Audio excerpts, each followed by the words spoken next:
Hello दोस्तों, राधे राधे। दोस्तों आप सबका स्वागत है आपके अपने YouTube channel garden green blog में। तो दोस्तों आज हम करेंगे अपने पौधों की रिपोर्टिंग। और रिपोर्टिंग दोस्तों क्यों करेंगे? रिपोर्टिंग हम इसलिए करेंगे क्योंकि हमारी छत पर है 1000 से भी ज़्यादा पौधे जो कि लग रहे हैं गमलों में। गमले कैसे? सीमेंट के गमले, मिट्टी के गमले, टेराकोटा के गमले, मतलब अलग अलग तरीके के गमलों में लग रहे हैं। दोस्तों जो छत पे हमारे 1000 से भी ज़्यादा पौधे हैं तो उसमें मिट्टी का वजन तो अलग होता है और गमलों का वजन अलग होता है। तो इसलिए मैंने सोचा है कि मैं अपने पौधों को गमले में से निकालकर ग्रो बैग में रिपोर्ट करूंगा। दोस्तों उसके लिए मैंने ऑनलाइन ऑर्डर किए थे ये ग्रो बैग जो कि हमारे 12x12 इंच के। और दोस्तों मेरे और भी ग्रो बैग रखे हैं जो कि है 9x9 इंच के। तो दोस्तों आज हम अपने इतने सारे पौधों को रिपोर्ट करेंगे 12x12 इंच के ग्रो बैग और 9x9 इंच के ग्रो बैग में। दोस्तों हम क्या करेंगे, हमने ले लिया पौधे के लिए दोस्तों हमने ले लिया है ये चांदनी का पौधा और 2 ले लिया अपने मोर पंक्ति के पौधे। और इधर की साइड दिखाऊं तो ये हमारा पत्थर चट्टा का पौधा है और पीछे की साइड हमारी अलमंडा की बेल है। और नीचे हमारा ये दोस्तों इसका नाम तो मुझे पता नहीं है लेकिन ये मेडिसिनल पौधा होता है। दोस्तों मेरे पापा जी लाए थे ये पौधा। ये पौधे क्या दोस्तों मेडिसिनल बेनिफिट ये होता है कि अगर किसी के भी कान में दर्द हो रहा हो तो इसके पत्तों का तेल बनाकर कानों में डालोगे तो दोस्तों कानों का दर्द खत्म हो जाएगा। तो दोस्तों मेरे साथ बने रहें।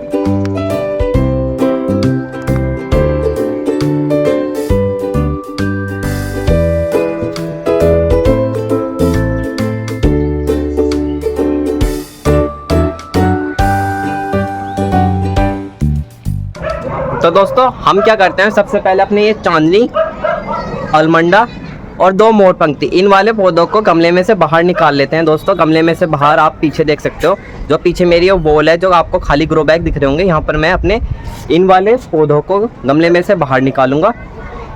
ठीक है दोस्तों चलते हैं। तो दोस्तों हमने ले लिया है सबसे पहले अपना मोर पंक्ति का प्लांट। दोस्तों जो ये मोर पंक्ति का प्लांट है ये लग रहा है 9x9 इंच के मिट्टी के गमले में। दोस्तों इसे गमले से बाहर निकालने के लिए दीवार पे उल्टा करके टक टक मारेंगे और ये आसानी से निकल जाएगा बिना इसकी रूट को डिस्टर्ब करे। दोस्तों जो हमारा मोर पंक्ति का प्लांट होता है ये 700 से 800 साल तक जी सकता है अगर इसको इसके नेटिव कंडीशन से ग्रो करें तो। दोस्तों हमारे पास मोर पंक्ति के 2 जोड़े के प्लांट है। और दोस्तों अगर आप भी नर्सरी से मोर पंक्ति का प्लांट लाना चाहते हो तो दोस्तों आप जोड़े में ही लाना और जोड़े में ही अपने घर में लगाना, क्योंकि दोस्तों हमारे हिंदू धर्म में ये कहा है कि अगर आप मोर पंक्ति का प्लांट जोड़े में लाते हो या जोड़े में अपने घर में लगाते हो तो दोस्तों बहुत ज़्यादा शुभ माना गया है। तो दोस्तों हमारे दोनों मोर पंक्ति के प्लांट गमले में से निकल गए हैं।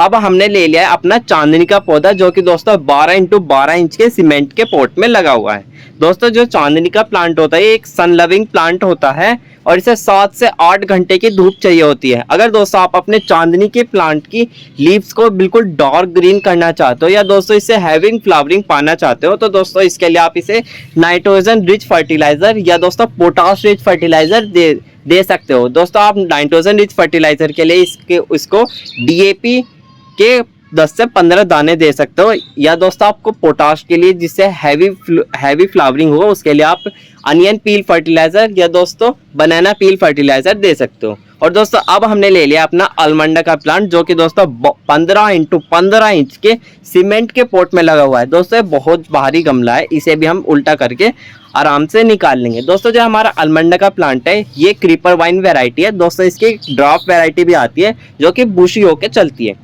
दोस्तों जो इसकी वाइन वाली वैरायटी इसे हम अपनी रेलिंग पे लगाकर, रेलिंग के पास लगाकर रेलिंग पे इसे चला सकते हैं या दोस्तों इसे हम किसी जॉल पे चला सकते हैं। दोस्तों ये भी एक सन लविंग प्लांट होता है और दोस्तों इसे सबसे ज़्यादा पोटेशियम रिच फर्टिलाइजर चाहिए होता है। और पोटेशियम रिच फर्टिलाइजर के लिए दोस्तों मैंने आपको अभी बताया था, पोटाश के लिए आप इसे अनियन पील या दोस्तों बनाना पील फर्टिलाइजर दे सकते हो। दोस्तों आप देख सकते हो इसकी रूट्स कितनी अच्छी डेवलप हुई है और बिना इसकी रूट को डिस्टर्ब करे मैंने इसे इसके गमले में से बाहर निकाल लिया है। तो फिर दोस्तों आपने देखा होगा कि मैंने अपने पौधे निकाल लिए हैं गमले में से। दोस्तों अभी मैंने 4 ही निकाले, एक तो मैंने अपना चांदनी का निकाला है और एक निकाला है अलमंडा का और 2 निकाले हैं मोर पंक्ति की पौधे। दोस्तों 2 रह गए हमारे मेडिसिनल प्लांट्स, एक तो पत्थर चट्टा जो पथरी के लिए और दूसरे का मुझे नाम नहीं पता जो कि कान के दर्द के लिए होता है। ठीक है दोस्तों उन दोनों को बाद में निकालेंगे, पहले इन्हें लगा देते हैं हम अपने ग्रो बैग में। तो फिर दोस्तों हमने तो निकाल लिए गमले में से, आप देख सकते हो। अब ले लिया हमने मिट्टी। दोस्तों मिट्टी में मैं आपको पहले बता दूं कि अगर जैसे हमारा जो भी काम कर रहे हो अगर उसकी नींव मजबूत रहेगी ना तो जब भी आपका काम अच्छा रहेगा। तो इसलिए मैं आपसे पहले ही बता देता हूँ कि आपको थोड़ी मेहनत करनी पड़ेगी, लेकिन दोस्तों एक काम आप ज़रूर करना कि मिट्टी आप बढ़िया तरीके से बनाना। वरना दोस्तों मैंने देखा है कि बहुत से लोग क्या होते हैं, खाली खेत की मिट्टी ले आते हैं और उसी में पौधा लगा लेते हैं। लेकिन दोस्तों खेत की मिट्टी खेत में ही अधिकतर भुरभुरी रहती है, क्योंकि दोस्तों हमारी जो धरती है उसके अंदर ऐसे मिनरल्स रहते हैं कि खेत की मिट्टी भुरभुरी रहती है, लेकिन दोस्तों जब वो खेत से निकल के हमारे गमले में आ जाती है तो मिट्टी हो जाती है सख्त। तो इसलिए हमें अपनी गमले की मिट्टी अलग बनानी चाहिए, इससे पौधा अच्छा रहता है। अगर मिट्टी सख्त रहेगी तो पौधा चलेगा कहाँ से। इसलिए मैं आपको बता देता हूँ हमें मिट्टी का मैंने क्या रेशियो लिया है। लेनी तो आपको खेत की ही मिट्टी है। खेत की मिट्टी भुरभुरी रहती है, उपजाऊ रहती है, ठीक है। खेत की मिट्टी उपजाऊ रहती है, तो इसलिए मैंने लिया इसके अंदर खेत की मिट्टी लिया 50%, ठीक है। और 40% लिया है मैंने इसके अंदर खाद। दोस्तों खाद आप गोबर का खाद भी ले सकते हो और वर्मी कंपोस्ट भी ले सकते हो, ठीक है। लेकिन दोस्तों एक बात बता दूं मैं आपको, जो गोबर की खाद होती है वो 6 से 7 साल पुरानी सड़ी हुई खाद होनी चाहिए। ये नहीं कि खाली 1-2 साल पुरानी गोबर की खाद है वो डाल दो, या आप इसके अंदर खाली गोबर ही डाल दो। उससे आपके मिट्टी में कीड़े लगने की क्षमता पूरी बनी रहेगी। वरना अगर आपको कीड़े से मुक्ति ही पानी है तो आप इसके अंदर वर्मी कंपोस्ट डाल सकते हो, खाद गोबर की खाद की जगह। उसके अंदर दोस्तों वो केचुए की खाद होती है और उसके अंदर कीड़े नहीं लगते, ठीक है। और जो दोस्तों गोबर की खाद होती है मैं आपको दिखाता हूँ अपने इसके अंदर। देखो दोस्तों ये होती है गोबर की खाद। जैसे गोबर की खाद में दोस्तों ये मिले हुए होते हैं, और इसे अगर मैं आपको फोड़ के दिखाऊँ तो दोस्तों देखो ये नहीं, इसे कहते हैं दोस्तों गोबर की खाद, ठीक है। गोबर की खाद होनी चाहिए आपकी सड़ी हुई। तो मैंने इसके अंदर लिए 50% लिए मैंने खेत की उपजाऊ मिट्टी, 40% लिया है मैंने इसके अंदर खाद, और 10% मैंने इसके अंदर कोकोपीट लिया है। कोकोपीट क्या होती है दोस्तों? कोकोपीट क्या होता है कि जो नारियल का छिलका होता है उसके छिलके को पीस के वो कोकोपीट बनती है। और दोस्तों कोकोपीट मिलाने का फंडा क्या है, अगर आप अपनी मिट्टी में कोकोपीट मिलाओगे तो आपकी मिट्टी हमेशा भुरभुरी रहेगी लाइफ टाइम। दूसरी बात ये आपकी मिट्टी में नमी बनी रहेगी, क्योंकि जो कोकोपीट होती है वो अपने अंदर पानी को होल्ड करके रखती है। लेकिन अगर दोस्तों आपके पास कोकोपीट ना हो तो रेत भी मिला सकते हो, क्योंकि दोस्तों घर में काम तो चलता ही रहता है, या वर्षों पुराने काम चला हुआ होता है तो रेत बचा हुआ होता है, या कुछ ईंटें मतलब घर में बची हुई होती है तो आप उसके अंदर रेत भी मिला सकते हो। लेकिन दोस्तों रेत मिलाने से आपकी मिट्टी भुरभुरी तो हो जाएगी, लेकिन उस रेत पानी होल्ड करके नहीं रखता है, ठीक है। लेकिन रेत ये होता है कि जितना पानी पौधे में चाहिए होता है उतना दे देता है, फिर उसमें सारा पानी नीचे निकल जाता है। तो इसलिए आप रेत भी मिला सकते हो, कोकोपीट भी मिला सकते हो, अपनी मर्जी है, ठीक है। अभी मैंने आपको मिट्टी का रेशियो बता दिया है। और अगर मैं आपको अपनी मिट्टी दिखाऊं, देखो दोस्तों ये है मेरी मिट्टी, ठीक है दोस्तों। अगर दोस्तों मैं अपनी मिट्टी देखो, अगर मैं इसे आधी उधर डाल देता हूँ, ये ले ली मैंने अपनी मिट्टी, और अगर मैं इसका गोला बनाऊंगा बिल्कुल, मतलब मैं इसको बिल्कुल टाइट बनाऊंगा ना, फिर भी देखो दोस्तों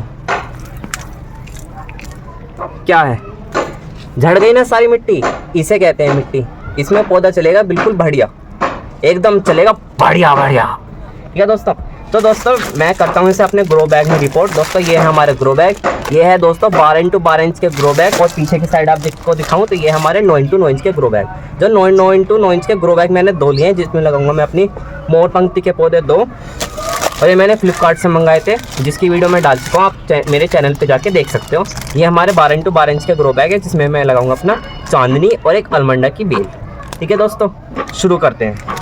तो दोस्तों सबसे पहले हमने ले लिया अपना 9x9 इंच का ग्रो बैग, जिसमें हम लगाएंगे अपने मोर पंक्ति के पौधे। दोस्तों जो मोर पंक्ति का पौधा होता है, अगर आप उसे ज़मीन में लगाओगे तो दोस्तों वो बिल्कुल भी आपसे केयर नहीं मांगता। मोर पंक्ति का पौधा बस जहाँ आप उसे ज़मीन में लगाओगे वहाँ की मिट्टी में थोड़ी नमी होनी चाहिए। अगर दोस्तों आप मोर पंक्ति के पौधे को गमले या ग्रो बैग में लगाते हो तो दोस्तों थोड़ी केयर उसकी एक्स्ट्रा करनी पड़ती है।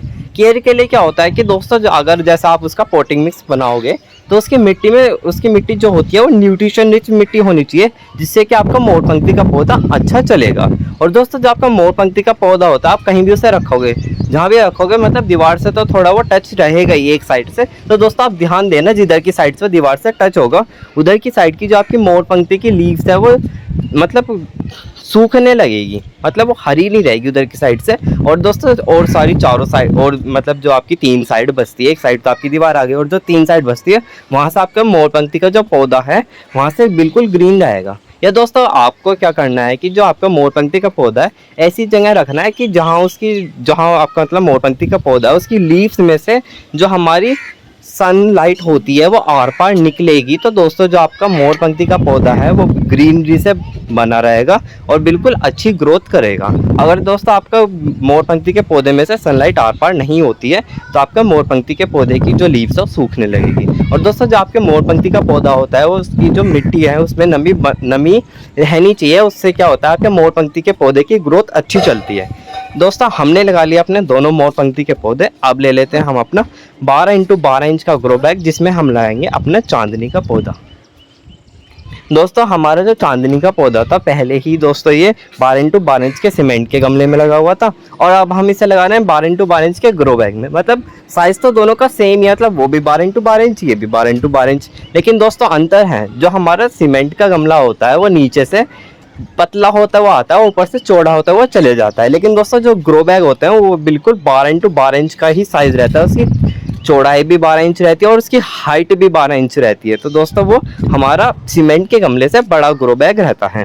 दोस्तों हमने ले लिया अपना चांदनी का पौधा। अब इसे अपने ग्रो बैग में दोस्तों स्ट्रेट रखेंगे, बिल्कुल सीधा रखेंगे जिससे कि हमारे पौधे की खूबसूरती बनी रहे। दोस्तों जो हम अपनी ये रिपोर्टिंग कर रहे हैं अपने पौधे की ये शाम के समय में कर रहे हैं। दोस्तों आपको भी शाम के समय में करनी है। अगर दोस्तों आप सुबह या दोपहर के समय में करोगे तो दोस्तों आपका पौधा दोपहर की धूप में झुलस जाएगा जिससे कि आपका पौधा स्ट्रेस में चले जाएगा या दोस्तों आपका पौधा मर भी सकता है। दोस्तों जो ये चांदनी का पौधा है ये मेरा 1 से 2 साल पुराना पौधा है। और दोस्तों जो चांदनी का पौधा होता है ये बिल्कुल भी केयर नहीं मांगता। दोस्तों इसे आप अपनी छत पे लगाना। और दोस्तों रेनी सीजन में तो आपका चांदनी का पौधा इतना ज़्यादा निखर के आएगा, बहुत ज़्यादा। अगर दोस्तों आपको अपनी छत पर बिना मेंटेनेंस का पौधा चाहिए तो दोस्तों चांदनी का पौधा बिल्कुल परफेक्ट रहेगा। क्योंकि दोस्तों ये एक तो अपने लीव्स में ग्रीनरी हमेशा बनाए रखता है और फ्लावरिंग दोस्तों करता रहता है। अगर दोस्तों आपको अपने चांदनी से ज़्यादा ही फ्लावरिंग चाहिए तो उसके लिए आप इसको वर्मी कंपोस्ट महीने में एक बार इसके गमले में गुड़ाई करके डाल दोगे 1 मुट्ठी, तो दोस्तों उससे आपका पौधा बहुत ज़्यादा खुश रहेगा और अच्छी फ्लावरिंग भी करेगा और ज़्यादा ग्रीनरी बनाए रखेगा। तो दोस्तों हमारा चांदनी का पौधा लग चुका है। अब हमने ले लिया दूसरा 12x12 इंच का ग्रो बैग जिसमें कि हम लाएंगे अपनी अलमंडा की बेल। दोस्तों जो हमारा अलमंडा का प्लांट है ये दोस्तों इसका जो फ्लावर है वो डार्क महरून कलर का फ्लावर होता है। और दोस्तों ये समर सीजन का सबसे अच्छा पौधा मुझे लगता है क्योंकि दोस्तों इसमें ज़्यादा मेंटेनेंस तो बिल्कुल नहीं मांगता दोस्तों ये पौधा। और इसका जो फ्लावर का साइज़ है वो बहुत ज़्यादा अच्छा है। और दोस्तों जो मेरे पास फ्लावर का कलर है डार्क महरून वो तो मुझे बहुत ज़्यादा अच्छा लगता है। और दोस्तों जो मेरे पास ये अलमंडा की वाइन है, अलमंडा का पौधा है, ये एक वाइन वैरायटी है, इसकी क्रीपर वाइन वैरायटी है। और दोस्तों इसकी बुशी वैरायटी भी आती है, मतलब ड्राफ्ट वैरायटी आती है जो कि बुशी होके चलती है। लेकिन दोस्तों मुझे वो इतनी अच्छी नहीं लगती जितनी ये वाली लगती है। इसमें क्या होता है दोस्तों इसके अंदर फ्लावर का साइज़ भी बड़ा रहता है और दोस्तों जो हमारी बुशी वाली वैरायटी है उसके अंदर फ्लावर का साइज़ भी छोटा रहता है। और दोस्तों जो हमारी वाइन वाली वैरायटी है ये क्या करती है कि ये तो रेलिंग के ऊपर भी चढ़ सकती है दोस्तों, जाल के ऊपर भी चढ़ सकती है। और दोस्तों जब ये ज़्यादा एरिया में फैलेगी तो दोस्तों हमारी ज़्यादा ग्रीनरी बढ़ेगी और ज़्यादा फ्लावर प्रोड्यूस करेगी। अगर दोस्तों आप अपनी अलमंडा की प्लांट की वाइन वाली वैरायटी की कटिंग करते रहोगे तो दोस्तों ये भी बुशी की तरह चलेगी और दोस्तों फ्लावर भी अच्छे प्रोड्यूस करेगी। दोस्तों जो हमारा अलमंडा का प्लांट है इसकी मैंने पहले कटिंग करी थी जिसमें कि मैंने अभी आपको दिखाया ऊपर से 2 इसकी मेन तना निकल रहा है। तो दोस्तों हमारे सारे पौधे रिपोर्ट हो गए हैं। हमने अपने दो मोरपंखी के प्लांट अपने रेलिंग पे रख दिया है 2 साइड।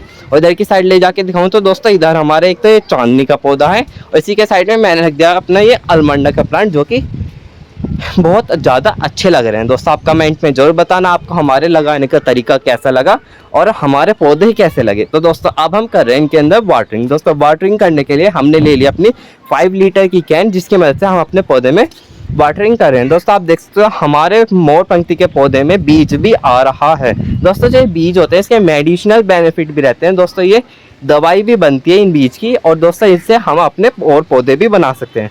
दोस्तों इसके एक ही सीड पॉट में हमें 6 से 7 बीज निकल जाते हैं। और दोस्तों आप देख सकते हो हमारे मोरपंखी के पौधे पे कितने ज़्यादा बीज आ रहे हैं। दोस्तों अब हम आ गए अपने चांदनी की साइड जिसमें हम अपनी वाटरिंग कर रहे हैं और अब कर रहे हैं अपनी अलमंडा के पौधे में। तो दोस्तों अब चल रहा है समर का सीज़न। तो दोस्तों हम क्या करेंगे जड़ों में पानी देने के साथ साथ अपने पौधे को ऊपर से भी हिला देंगे जिससे कि हमारा पौधा बहुत ज़्यादा खुश और अच्छा रहेगा। और दोस्तों जो हमारे 2 मेडिसिनल प्लांट रह गए उन्हें हम कल शाम को रिपोर्ट करेंगे, क्योंकि दोस्तों अब हो गई है बहुत ज़्यादा देर, अब पौधे सोने का, इनका सोने का समय आ गया है। तो दोस्तों अब हम पौधे को बिल्कुल नहीं छेड़ेंगे। मिलते हैं आपको नेक्स्ट व्लॉग में। Thank you, bye bye.